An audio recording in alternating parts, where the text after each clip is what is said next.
prédication de l'église évangélique des Assemblées de Dieu, temple de Akpakpa Surulere à Cotonou. Il est impérieux et très impérieux que tu fasses attention. On dit souvent et régulièrement que la vie est un combat. C'est un combat. Mais ce que Dieu m'a mis à cœur pour vous ce matin est que chacun sache, le chrétien que nous sommes, notre victoire est certaine. Par cette émission, la parole de Dieu est annoncée, la vérité est publiée, les conseils, recommandations de Dieu sont exposés. Prenez alors le rendez-vous tous les mercredis à 20h et les vendredis à 10h sur la télé évangélique. Suivez les messages bibliques des différents hommes de Dieu de cette assemblée et renouez votre lien avec le Seigneur. Il est temps maintenant d'obéir en sachant que nous sommes sauvés et appelés pour le salut des âmes. Pendant toute cette semaine à Atogon, lors de cette convention nationale de l'Église Assemblée de Dieu au Bénin, le thème qui a été développé est la mission de l'Église. Et chacun de nous, autant que nous sommes, nous connaissons la mission de l'Église. Le Seigneur nous a sauvés pour que nous puissions évangéliser. Nous puissions faire des disciples partout sur la terre. Et que nous puissions amener le royaume du Seigneur à s'élargir, enseigner sa parole, entretenir alors ce peuple-là né de nouveau pour le retour de Jésus, pour la vie éternelle. Ce matin, permettez alors que j'emprunte alors une partie de ce thème de la convention pour donner comme thème à ce message 4 secrets pour l'éclosion de la mission de l'Église. 4 secrets pour l'éclosion, pour le développement alors de la mission de l'Église. Nous venons de lire 3 textes dans la parole de Dieu.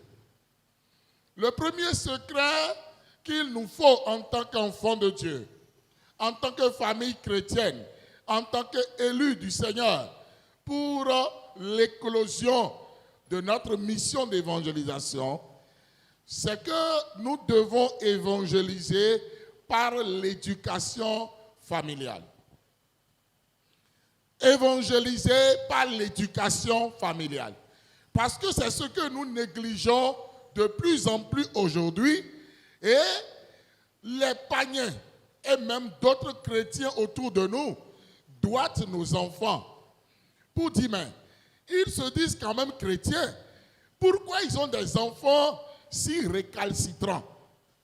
Pourquoi ils ont des enfants qui sont des païens alors qu'eux-mêmes ils se disent chrétiens?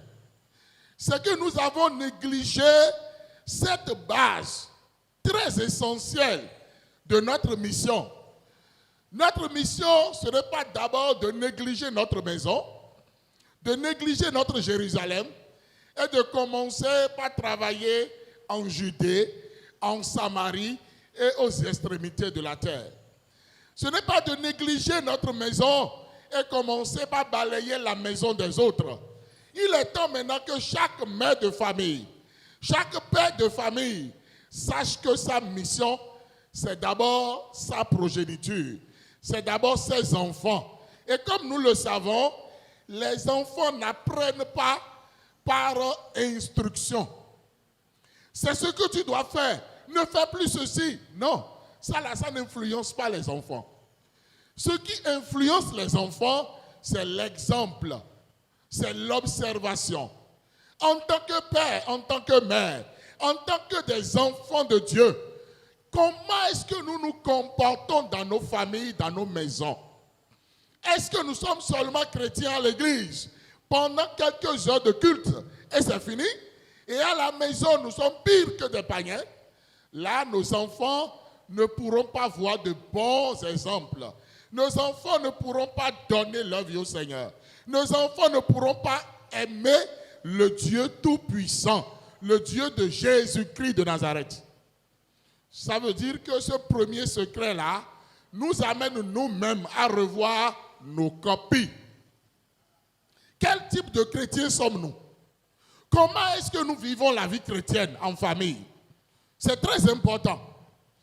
Est-ce que nous sommes des gens alors recommandables dans nos maisons? Si on tendait le micro à nos enfants, qu'est-ce qu'ils diront de nous? Papa est menteur, papa est fornicateur, papa est un gourou, un dictateur dans la maison, maman ne reste jamais à la maison, maman ne nous aime pas. Est-ce que c'est ce que nous allons entendre? Si c'est cela, ça veut dire que le Seigneur nous appelle à nous repentir. Le Seigneur nous appelle à changer d'attitude pour pouvoir alors évangéliser depuis le bas âge nos enfants. Pour pouvoir montrer l'exemple chrétien dans nos maisons. Pour que dès le bas âge, nos enfants deviennent disciples de Jésus.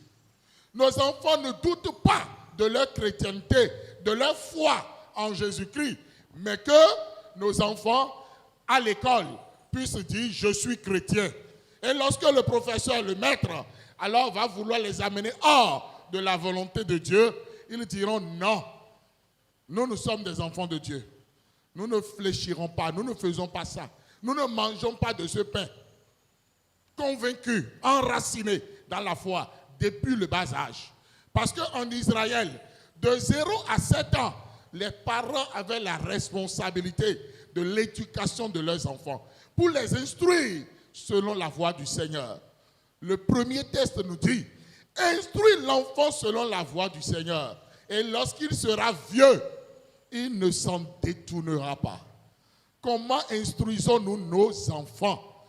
Est-ce que les parents chrétiens sont même les amis de leurs enfants? Est-ce qu'ils parlent avec leurs enfants? Est-ce qu'ils sortent avec leurs enfants? Est-ce qu'ils communiquent même avec leurs enfants pour les évangéliser, pour louer le Seigneur avec ces enfants-là, pour méditer la parole de Dieu avec ces enfants? Dans certaines maisons où il y a même le culte familial, ce culte-là devient un tribunal où tout le temps on juge tous ceux qui sont là. On ne parle que du péché, on ne parle que de l'enfer, mais on ne parle jamais de bénédiction. On ne parle jamais de joie de vivre. On ne parle pas de bien-être. On ne parle pas de l'excellence. On ne parle pas du repos. On ne parle pas alors des choses qui puissent motiver alors l'enfant à bien se développer. Nous devons revenir au Seigneur. La mission de l'Église est très essentielle et nous ne devons pas négliger l'évangélisation par l'éducation familiale. Revenons au Seigneur. Deuxième secret que je voudrais partager avec le peuple du Seigneur ce matin pendant ce message, c'est que le Seigneur nous invite alors à évangéliser par l'influence positive. Il est temps maintenant qu'en tant qu'enfants de Dieu, nous puissions avoir de l'impact. Parce que notre deuxième texte que nous avons lu dans Romains 8, alors 19, la Bible nous dit aussi la création attend-elle avec un ardent désir la révélation des fils de Dieu. Si nous sommes des fils de Dieu, si notre Dieu s'appelle Jéhovah, Elohim, El Shaddai, le Dieu Tout-Puissant, créateur de toutes choses, pourquoi est-ce que nous qui sommes ses enfants, majoritairement c'est dans nos rangs qu'on voit des gens délavés, découragés, désespérés, down, où rien ne marche? Pourquoi est-ce que c'est nous qui allons toujours tourner en rond? Et que notre Dieu, qui est le Dieu de bénédiction, ne nous bénit pas pour que nous puissions influencer notre société. Si nous disons seulement aux gens, Jésus vous aime, donnez votre vie à Jésus, il n'y aura pas beaucoup de conversion.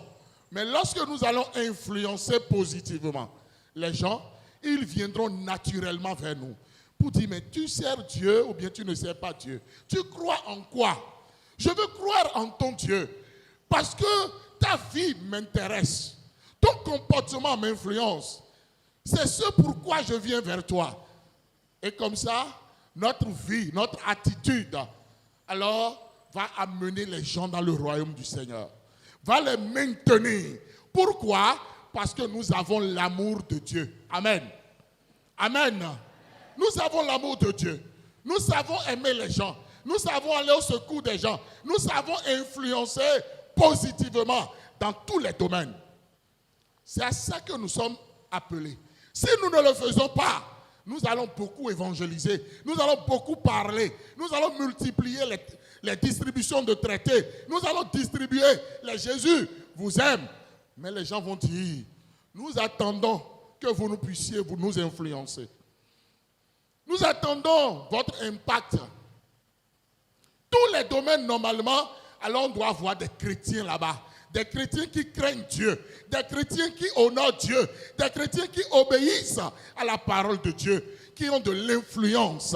Et par alors la vie de ces chrétiens-là, le Seigneur va toucher des cœurs. Le Seigneur va délivrer des âmes. Le royaume du Seigneur va s'agrandir. Amen.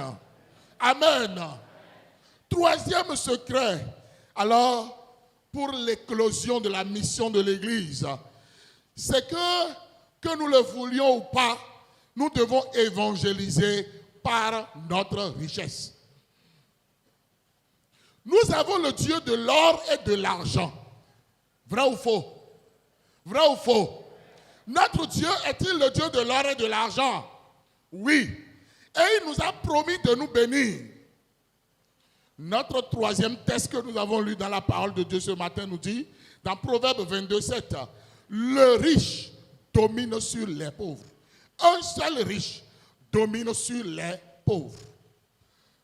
Supposons un instant que dans cette église ce matin, nous ayons 10 milliardaires qui soient venus ici à l'église ce matin et vont donner leur dîme en milliards.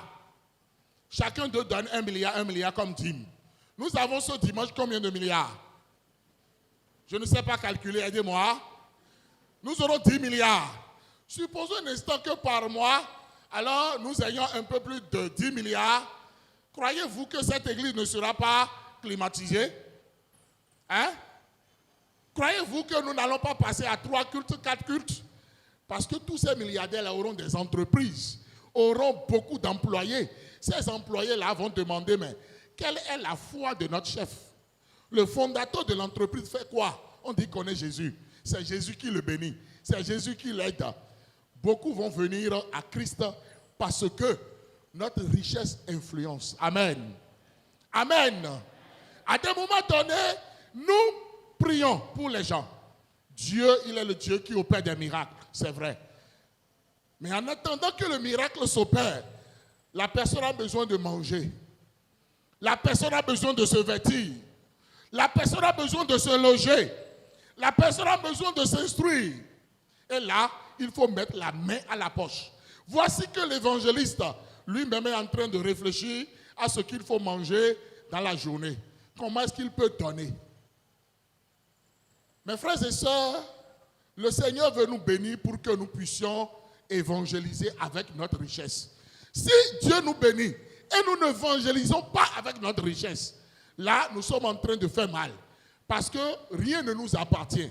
Tout ce que nous avons appartient au Seigneur. Et le Seigneur nous demande d'évangéliser avec notre richesse. De témoigner de l'amour, de la charité autour de nous pour que les gens puissent savoir que Jésus fait des miracles. Parce que le miracle que quelqu'un attend, ce n'est pas une guérison d'une maladie, mais la guérison de la misère, la guérison de la pauvreté, la guérison du chômage. Mais si nous avons des entreprises personnelles, nous allons recruter les frères et sœurs. Il n'y aura plus de chômeurs dans nos églises. Des gens seront en train de préparer leur mémoire de licence et déjà le boulot les attend. Parce qu'un frère dit, fini, et tu viendras prendre ce boulot. Tu seras à 500 000 francs par mois. Il est motivé. Il va faire une très bonne thèse à la gloire de Dieu. Amen. Amen. Nous devons avoir soif de cette hauteur-là parce que nous avons le Dieu de l'or et de l'argent. Quatrième secret pour finir ce matin, c'est que nous devons évangéliser par la générosité. Le peuple de Dieu doit évangéliser par la générosité. Notre amour doit quitter l'étape de parole pour devenir maintenant action, pour devenir maintenant acte, pour devenir maintenant œuvre. Nous devons œuvrer pour la gloire de Dieu. J'avais travaillé dans une prison à évangéliser les prisonniers. Et par la grâce de Dieu, le Seigneur a touché le cœur de beaucoup. Il y avait une cellule même dans la prison. Mais lorsque nos cousins de l'autre côté sont passés, j'ai perdu mes membres. Oui. Pourquoi? Parce que lorsqu'ils viennent quelque part, ils garent leur bus. Ils amènent des sacs de riz. Ils amènent des cartons de sucre. Ils amènent des bidons d'huile. C'est comme ça qu'eux, ils viennent faire leur charité. Mes frères et sœurs, il est temps maintenant que nous puissions être généreux. Il y a des gens, ce n'est pas nos paroles qui vont les toucher, qui vont les amener à Jésus, mais ce qui va les amener à Christ, c'est que nous sommes généreux. L'enfant de Dieu est généreux. Il sait donner, il sait témoigner de l'amour. Et lorsqu'on dit donner, le chrétien entend mal. Et il dit argent. Parce que nous avons un problème avec l'argent. Et nous ne devons pas avoir un problème avec l'argent. Dieu nous donne l'argent comme un outil pour notre bénédiction. Mais lorsqu'on dit donner, ce n'est pas seulement de l'argent. Donner, nous pouvons donner du travail à quelqu'un. Donner, nous pouvons donner un sourire, donner une visite, donner une prière. C'est ça qu'on appelle l'intercession. On peut donner tellement de choses. Donner un bon coup de fil à quelqu'un. Demander d'après une personne. Être généreux. Donner de son temps. Donner de sa personne. Christ a dit, aimez-vous comme je vous ai aimé. Si Christ nous a aimés en se donnant pour nous, qui se donne pour qui? Parce que de plus en plus, nous sommes dans les derniers temps et personne n'a plus le temps de l'autre. C'est le chacun pour soi, Dieu pour tous. On finit même le culte à des moments donnés. Il y a des gens qui ne saluent même pas 3 personnes. 3 même c'est trop. On ne salue personne. On se faufile rapidement. Je suis rentré et on est dans une même église depuis des années. On ne se connaît pas. On ne se parle pas. Si nous sommes déjà comme ça dans la maison de Dieu, qui est-ce que nous allons aimer dehors? On est dans un quartier, on ne salue pas le voisin. On est dans un quartier, nous voulons faire une fête chrétienne. On dit Pâques, on dit Pentecôte, mais aucune influence positive. Envoyer une boisson au voisin pour dire nous sommes en train de faire une fête chrétienne. Le Seigneur nous a bénis. Christ a fait ceci. Non. On ne salue pas le voisin. Mais à ce voisin-là, on dit, au nom de Jésus, si tu ne te donnes pas, tu iras en enfer. Oui. Et le voisin dit, d'accord, je préfère aller. Parce que toi-même qui te dis chrétien, tu ne m'influences nullement pas, tu ne m'aimes pas, tu n'aimes personne. Il faut que nous puissions changer de paradigme, changer de dimension. Peuple de Dieu, ce matin, le Seigneur nous a parlé de 4 secrets pour l'éclosion de la mission de l'Église. Notre mission, c'est de faire des disciples. Notre mission, c'est d'évangéliser pour que le royaume du Seigneur s'agrandisse et que le royaume de l'ennemi s'amenuise jour après jour. Peuple de Dieu, est-ce que nous pouvons nous tenir debout ce matin? Et nous allons plaider ce matin. Nous allons dire, Seigneur, au secours de nous. Permets-nous de mettre en œuvre ces 4 secrets dans nos vies. Permets-nous alors d'éduquer nos enfants selon les voies du Seigneur, par l'exemple et non par l'instruction. Permets-nous d'avoir une influence positive dans la société, dans nos marchés, dans notre profession, partout où nous sommes. Seigneur, permets-nous que nous soyons bénis de toi et que notre richesse évangélise. Seigneur, permets-nous d'être généreux parce que l'amour parle au cœur des gens et ils viendront à Jésus. Prions et levons nos voix au nom de Jésus. Seigneur, merci parce que ta parole est la vérité. Nous avons besoin, Seigneur Dieu, de ton secours. Parce que sans toi, nous ne pouvons pas le faire. Sans toi, Seigneur, ces 4 secrets vont rester des lettres mortes. Permets à ce que ces paroles que tu nous envoies ce matin puissent travailler dans nos cœurs. Afin que la mission d'évangélisation prenne, Seigneur, une autre tournure, plus favorable, de façon plus grandiose, à la gloire de ton nom. Que chacun de tes enfants devienne un évangéliste. Seigneur, et travaille à cela. Partout où nous sommes tes ambassadeurs. Merci parce que tu le fais maintenant. Nous avons prié au nom de Jésus. Nous allons crier à Dieu pour dire, Seigneur, bénis ton peuple.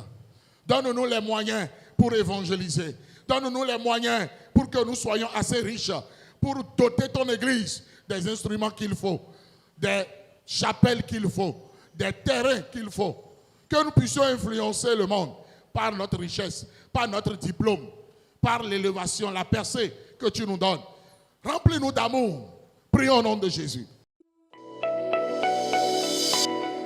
Prédication de l'église évangélique des Assemblées de Dieu, temple de Akpakpa Surulere à Cotonou. Il est impérieux et très impérieux que tu fasses attention. On dit souvent et régulièrement que la vie est un combat. C'est un combat. Mais ce que Dieu m'a mis à cœur pour vous ce matin est que chacun sache, le chrétien que nous sommes, notre victoire est certaine. Par cette émission, la parole de Dieu est annoncée, la vérité est publiée, les conseils, recommandations de Dieu sont exposés. Prenez alors le rendez-vous tous les mercredis à 20h et les vendredis à 10h sur la télé évangélique. Suivez les messages bibliques des différents hommes de Dieu de cette assemblée et renouez votre lien avec le Seigneur.